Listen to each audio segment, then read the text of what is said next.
Buenas tardes. En primer lugar, quisiera agradecer la invitación de los miembros de Iusset Veritas para hablar unos minutos sobre temas de análisis económico del derecho y vinculados con, llamémoslo así, temas un poco más tradicionales del derecho civil patrimonial. En concreto, se me solicita hablar unos minutos sobre la eventual vinculación entre la autonomía privada y la noción del teorema de Coase, en particular sobre los costos de transacción. A mí, en lugar de abordar directamente la pregunta, quisiera dar un paso atrás, que podría ser de utilidad. El teorema de Coase está fundamentalmente edificado sobre el escenario en el cual justamente los costos de transacción son bastante bajos. Justamente de esa manera se puede justificar y explicar por qué Coase y el planteamiento coasiano tiene una preferencia por las salidas de mercado. Justamente en aquellos escenarios en los cuales los costos de transacción son elevados, la salida de mercado será profundamente complicada, justamente porque las partes no tendrán la facilidad, sea de hallarse recíprocamente, o sea de la posibilidad de encontrar una solución mutuamente satisfactoria.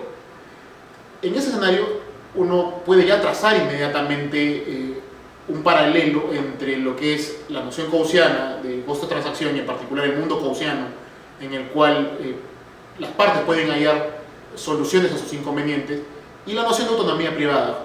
Y no es porque hay un paralelismo de vinculación intrínseca, sino que lo que en realidad existe es, en la medida de que el escenario de costo de transacción, o de bajos costos de transacción, como acabo de mencionar, es un escenario de salidas de mercado, y en el mercado, el lugar por excelencia en el cual se transan y se llegan a acuerdos, por definición uno requiere autonomía, requiere justamente una posibilidad de llegar a soluciones o a encontrar aquellos bienes o servicios que sean aptos para satisfacer intereses. Justamente allí está la vinculación entre ambos. Es una vinculación no de causa-efecto, sino una vinculación de presupuesto. El presupuesto básico de cualquier salida de mercado es justamente la autonomía privada. Si no, no es posible llegar a dicha solución. Si uno entiende este punto de vista o este punto de partida, encontrará también elementos en los cuales puede discutir qué tanto nos sirve la noción de autonomía privada para entender dos cosas que son definiciones o diferencias tradicionales en el mundo del derecho civil patrimonial, y en particular de los sistemas de influencia germánica, que son la diferencia entre negocio jurídico y acto jurídico en sentido estricto. En ambos escenarios, en realidad, no estamos discutiendo tanto la existencia o no de altos o bajos costos de transacción. Lo que estamos discutiendo es la aptitud y la capacidad de los individuos para encontrar soluciones a sus impases. ¿Eso significa que haya bajo costo de transacción? No necesariamente, implica fundamentalmente solamente una cosa: que el sistema jurídico está dándole y otorgándole la disponibilidad del recurso. ¿Por qué hago énfasis en este punto? Porque aún en escenarios de salida de no mercado, por ejemplo la responsabilidad civil extracontractual o lo que Calabrese habría llamado las reglas de responsabilidad, también se reconoce, hasta cierto punto por lo menos, una capacidad de disposición. Entonces, aún en escenarios no de salida de mercado, como son las reglas de responsabilidad, también es posible, hasta cierto punto por supuesto, permitir un cierto margen de autonomía privada. Y eso es algo que nos sirve justamente a entender la parte negocial, que es la salida de mercado, y las salidas no negociables o de acto jurídico en sentido estricto, que pueden ser parcialmente dispositivas y que están más ligados, en mi opinión por lo menos, pero merecería mucha discusión, tanto a reglas de responsabilidad en un primer momento y en un segundo momento reglas de propiedad. ¿En qué escenario estoy pensando? Básicamente en dos. Cuando, me voy a poner un poco teórico tradicional, cuando uno lee por ejemplo Esconamilio y lee la posibilidad de clasificar los actos jurídicos en sentido estricto en actos jurídicos debidos y actos jurídicos en los cuales son declaraciones de voluntad no negociables, pienso fundamentalmente en la Constitución en mora. En ambos escenarios, el individuo lo único que hace es exteriorizar una voluntad sobre obtener un determinado resultado que no necesariamente el sistema jurídico acoge, sino que reconduce a un efecto distinto. En la Constitución en mora justamente el decaimiento de la teoría del riesgo en términos tradicionales, justamente para transferir el riesgo de la pérdida al deudor incumplidor, y en el caso también de la Constitución en mora, el inicio de los intereses. En este escenario, si uno se percata, en realidad el sistema jurídico está sustituyéndose en el deseo concreto del individuo, pero simplemente está recogiendo parcialmente su intención de lograr algún tipo de tutela. Y eso es el punto en que podríamos encontrar algún grado de vinculación con las teorías de análisis económico tradicional también. Yo creo que depende de algo que los académicos, por lo menos peruanos, de la teoría del negocio jurídico han dejado o dejaron por largos años en el tintero, que es el análisis de figuras negociales no contractuales. Porque evidentemente cuando uno piensa en la figura negocial contractual, o sea, básicamente en el contrato, uno podrá atender a una noción objetiva del negocio jurídico y adicionalmente va a poder comprender la necesidad de tutela de la confianza del receptor de una declaración, que obviamente es la construcción típica del análisis económico del derecho, que está preocupado justamente de tutelar aquella confianza válidamente generada. Y hay argumentos de índole económico, moral, jurídico para dicha preferencia. Sin embargo, cuando uno piensa en elementos o actos negociales no contractuales, muchas veces lo que va a suceder es una erosión de la preocupación por la confianza del receptor y va a generarse recíprocamente un gran interés, una gran preocupación por la tutela del interés y de lo que desea el declarante, no el receptor, sino el declarante. Pienso fundamentalmente en aquellos negocios jurídicos que no solamente son de carácter unilateral, sino que son fundamentalmente no recepticios, que son aquellos en los cuales no debiera existir ápice de duda siquiera sobre la interpretación y el análisis general de la voluntad del declarante va a ser total y absolutamente prioritaria respecto de aquello que pudo haber comprendido o pudo haber deseado o quisiera alcanzar el receptor de la declaración. Evidentemente hay muy pocos negocios jurídicos de carácter no recepticio y que sean unilaterales, por supuesto, ¿no? Estoy pensando fundamentalmente en el testamento, estoy pensando fundamentalmente en el consentimiento informado, estoy pensando fundamentalmente en lo que es lo que se mal denomina en castellano el testamento vital, o sea, la traducción del inglés living will, que en realidad es una declaración para no ser sometido a ciertos tratamientos médicos que extiendan artificialmente la vida. En todos estos actos y declaraciones de voluntad unilaterales son adicionalmente no recepticios, y justamente allí tan importante se vuelve la voluntad individual del declarante que pierde total atención el receptor. Reconozco que en el caso de una posición subjetivista, que no es lo mismo que una posición psicologista, por lo menos no hay una necesaria relación de causalidad entre ambas, suele ser un poco más costoso la labor de reconstrucción de la voluntad, lo reconozco, pero por contrapartida este incremento de costos tiene un objetivo en mente, que es justamente la mayor fidelidad a la voluntad de este individuo, que probablemente en el largo plazo va a generar un menor nivel de gasto, o no necesariamente de gasto, por lo menos de alcanzar objetivos que son considerados valiosos por el declarante. Evidentemente reconozco que en estos negocios jurídicos que he puesto como ejemplo, el testamento, el living will o el consentimiento informado, casi solamente en el testamento pueden haber efectos negociales patrimoniales respecto del receptor de la declaración, no tanto el receptor de la declaración, sino el destinatario de los efectos realizados. Pienso por ejemplo en el heredero evidentemente va a sufrir o va a verse beneficiado por la declaración de voluntad. Evidentemente él va a querer que la declaración se adapte más a sus intereses, pero eso no es lo que nos debería preocupar. Es más, cuando comenzamos a preocuparnos por qué es lo que quería recibir el receptor, es cuando se comienzan a incrementar los costos. No es cuando uno quiere respetar la declaración unilateral del testador, sino exactamente lo contrario. Y creo que huelgan ejemplos.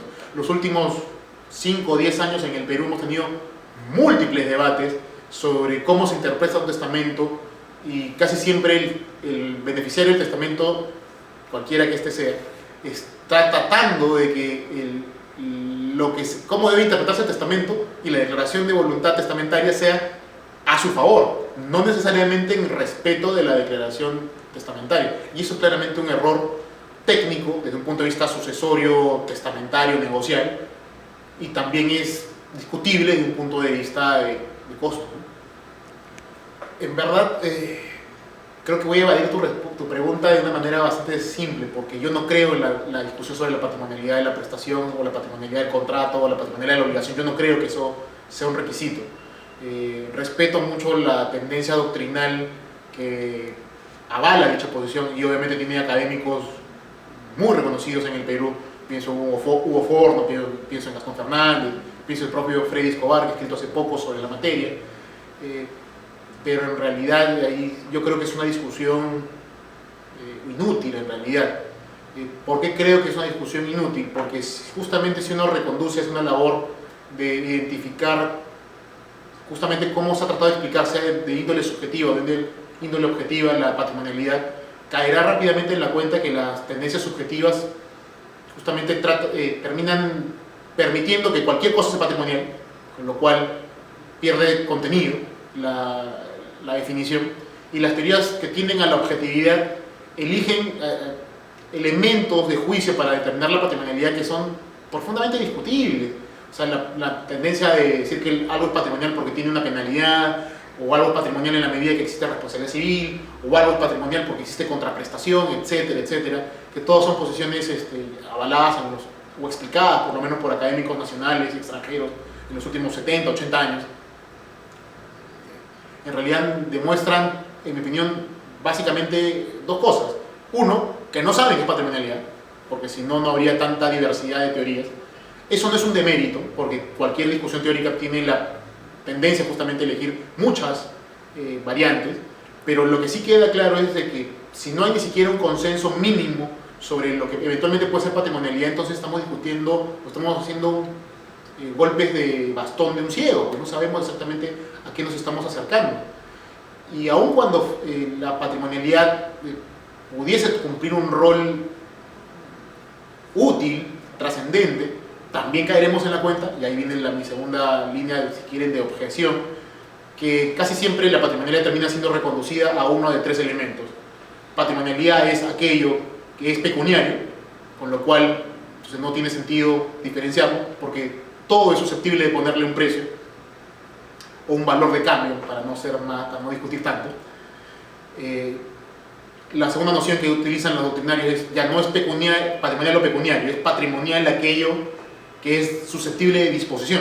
Entonces, en realidad lo que estamos reconduciendo o estamos replicando es una discusión sobre autonomía privada. Y si ya discutimos sobre autonomía privada para ver qué es susceptible de autonomía privada, entonces no tiene sentido replicar el mismo debate con un nuevo elemento llamado patrimonialidad.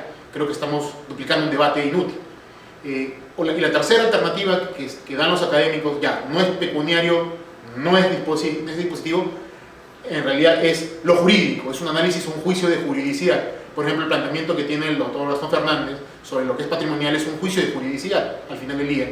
Y si es un juicio de juridicidad, nuevamente estamos replicando un debate que ya hemos tenido cuando hemos analizado patrimonialidad. Entonces, yo creo que la patrimonialidad como debate es, si es que no inútil, en el peor de los casos es una duplicidad o triplicación inclusive de un análisis que ya todos hemos hecho en pasos previos. Entonces, no creo que nos aporte ni nos dé, justamente en la medida que no nos da ni nos quita. Creo que estamos perdiendo el tiempo e invirtiendo recursos valiosos en una discusión que no ayuda. Algunos dirán, y con razón, que el debate no es inútil en la medida que el Código Civil, en el 1351, habla de relación jurídica patrimonial. Entonces ahí dicen, y justamente es la posición que plantea en su momento Hugo Forno, que después también toma y desarrolla autónomamente Gastón Fernández, y que también va en la misma línea Freddy Escobar. Ellos están dando la noción patrimonial de la relación jurídica patrimonial como un ligamen de la patrimonialidad de la prestación o la patrimonialidad de la obligación, que también son cosas distintas, pero bueno, vamos a simplificar así el análisis. Cuando en realidad, en mi opinión por lo menos, cuando habla de relación jurídica patrimonial está hablando de la relación o de la correlación entre situaciones jurídicas que son de carácter patrimonial y patrimonial en esos términos es un sinónimo de disposición, pues justamente. Cuando hablamos de relaciones jurídicas no patrimoniales, por ejemplo, relaciones jurídicas familiares, estamos ligando la no patrimonialidad al elemento de no disponibilidad. Y cuando hablamos de relaciones jurídicas patrimoniales en esos términos, estamos hablando justamente disponibilidad. Por ejemplo, una de las dos relaciones jurídicas patrimoniales que son mayormente estudiadas es la relación jurídica patrimonial real y la relación jurídica patrimonial obligacional. Entonces yo creo que cuando habla de relación jurídica patrimonial en 1351 se está refiriendo a esta relación jurídica o a esta patrimonialidad. No se está refiriendo a la patrimonialidad de la prestación, no se está refiriendo a la patrimonialidad de la obligación. Admito que es discutible. Al margen de mi posición personal, si uno hace un análisis de la exposición de motivos del Códice Civile italiano, encontrará que los artífices del Códice Civile dijeron justamente que cuando hablan de patrimonialidad en esa norma, es justamente para hacer la referencia que acabo de mencionar, y en realidad no una patrimonialidad en términos de juridicidad, pecuniariedad, etcétera, etcétera. Es que volvamos a lo que decíamos en la primera pregunta. En realidad, el sistema jurídico interviene justamente en aquellos escenarios en los cuales, por A, B, C motivo, consideran que el sistema de mercado no es idóneo.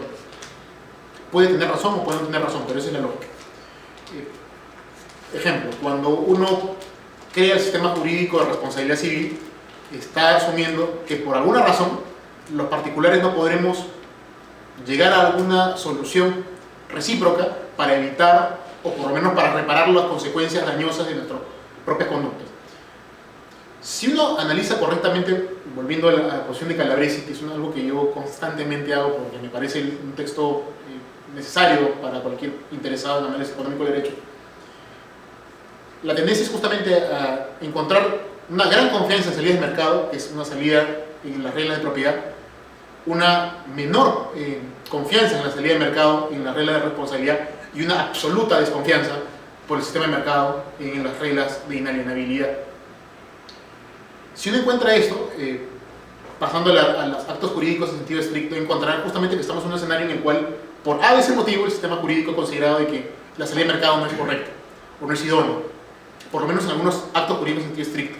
Pienso, por ejemplo, que hay, aunque podríamos discutir si la responsabilidad civil es un acto jurídico en sentido estricto, porque algunos dicen que es un acto jurídico ilícito, por lo tanto saldría de la ecuación de los actos jurídicos en sentido estricto, pero planteémoslo solamente para propósitos prácticos en esta exposición que está dentro de los actos jurídicos en sentido estricto.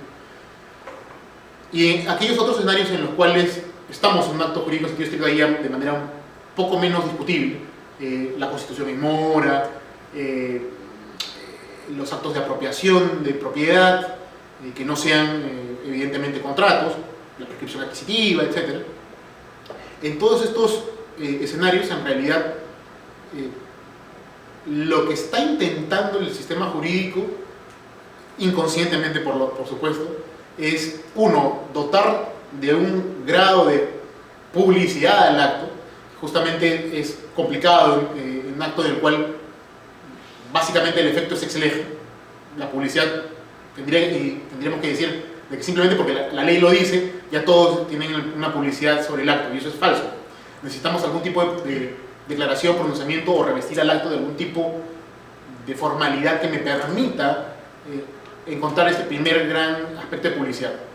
Y el segundo aspecto en el cual el sistema jurídico interviene y creo que impone estos costos tiene que ver justamente con el hecho de, aunque normalmente sea inconsciente, minimizar la cantidad de estos actos jurídicos que se realizan en la realidad. A diferencia de lo que pasa con los negocios jurídicos, en los cuales el sistema trata de alentarlos en la mayor medida posible, en los actos jurídicos en sentido estricto yo creo que la tendencia es exactamente la contraria. Trata de desincentivarlos en la mayor medida posible, por lo menos en la mayoría de actos jurídicos en sentido estricto. Por ejemplo, en la Constitución en mora, para volver con el ejemplo. No queremos que sea ese el mecanismo idóneo, consideramos que es un mecanismo atípico. ¿Cuál debería ser el típico? Bueno, que nos pongamos de acuerdo las dos partes sobre si vamos a exonerar de responsabilidad por algún incumplimiento, si vamos a renegociar los términos del contrato, etcétera, etcétera. En realidad lo que queremos es eso. Pero para decir, ya, bueno, si esa es la única salida, la única vía que tienes, entonces por lo menos estemos seguros de que las consecuencias legales van a ser totales y que van a ser lo que las partes desean en su ausencia de acuerdo, es una regla por default, nuevamente, si se dan cuenta. Y ese es el gran propósito. Yo creo que como cualquier sistema jurídico, las salidas de mercado, las salidas negociables, como las salidas de no mercado, o salidas en las cuales la negociación directa es o inviable o es excesivamente costosa, el sistema jurídico tiene que ser una mixtura. Es imposible plantear todas salidas de mercado, justamente por los costos. Es inviable, es irreal. La responsabilidad civil es el ejemplo por excelencia de lo que estamos mencionando. Pero aún la responsabilidad civil, que es un buen ejemplo, también, si ustedes se dan cuenta, es la que permite, si bien no ex ante, ex post, regular las consecuencias o la salida o la solución al problema. ¿Por qué? Porque reconocemos que ya sobre el acto realizado, ya no solamente se cuida una regla de responsabilidad, sino que tenemos una regla de propiedad sobre, por ejemplo, nuestro derecho de crédito, o tenemos una regla de propiedad sobre nuestro derecho a litigar, etcétera, etcétera. Entonces, el sistema jurídico es más complejo porque es sucesivo, y eso es algo que quiero que todos deberíamos darnos cuenta, y allí está el gran meollo de la discusión sobre costos de transacción, por lo menos ligados en actos jurídicos en sentido estricto. Darnos cuenta de que actos negociables, salidas de mercado, tienen a su vez, en algunos escenarios concretos, salidas de no mercado, y tratan de alguna manera, que surge el efecto cuando es discutible, pero tiene que haber una regla, y después, cuando ya surgió la regla, darle nuevamente a las partes la posibilidad de negociar. El ejemplo prototípico, y ya con eso acabo, es cuando las partes, fruto de un litigio, o de una situación litigiosa, dudosa, como dice la definición de transacción, las partes pues justamente transan. Esa es la manera de generar, y algo que podría discutir algunos académicos es, ¿pero dónde está el acto jurídico en sentido estricto? Justamente está en el origen que motiva la transacción, que puede ser la responsabilidad civil o la responsabilidad de tipo penal, etcétera, etcétera. Eso.